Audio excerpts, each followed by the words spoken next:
The Entertainment Software Ratings Board, more commonly known as the ESRB, is the group responsible for rating computer and video games in the United States. Started by the Entertainment Software Association in 1994, the ESRB is a self-regulatory group, much like the MPAA, who rates movies in the United States. Their system of rating is often compared to the MPAA because they are both self-regulatory, and the ratings more or less line up with each other. G equals E, or everyone. PG equals E10+, or everyone 10+. PG-13 equals T, or teen. R equals M, or mature. And NC-17 equals AO, or adults only. These ratings can be found in the bottom left corner of the front of a games box. The rating is also shown on the back of the box along with rating descriptors. This allows parents to get an idea of why the game is rated as it is. E, which stands for everyone, is the lowest rating beside EC, or early childhood, but that rating is generally for educational games for very young children.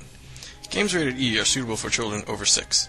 These are games with cartoonish, if any, violence and very mild language. Some current examples are Super Mario Galaxy, Wii Sports, and most racing and puzzle games. E can be somewhat confusing though.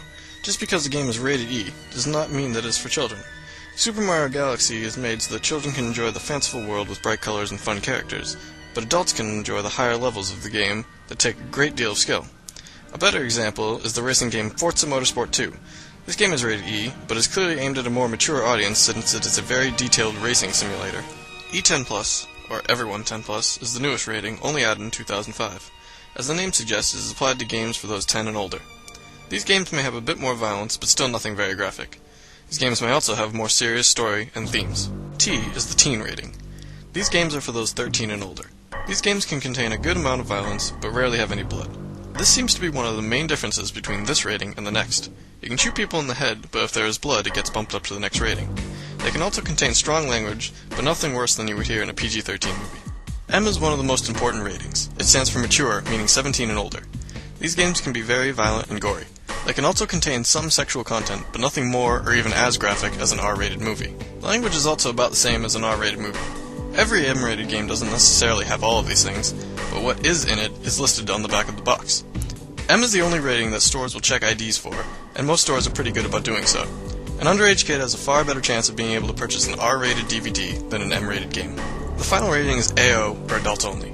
You've probably never seen or heard of this rating. That is because there are only 25 adult-only games in America. Almost all of them are for the computer.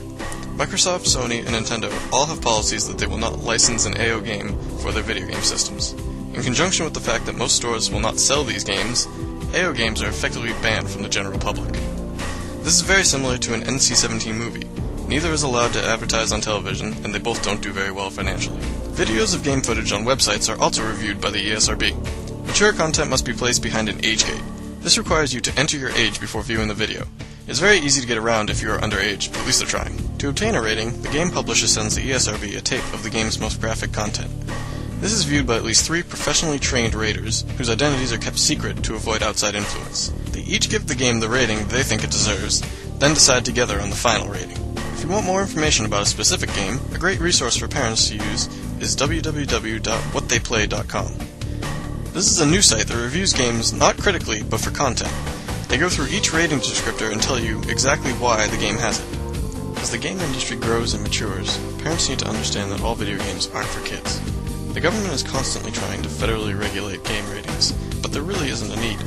The ESRB is doing its job, but parents need to do their part and learn how the system works. Hopefully this video helped you understand the different ratings and how the ESRB uses them.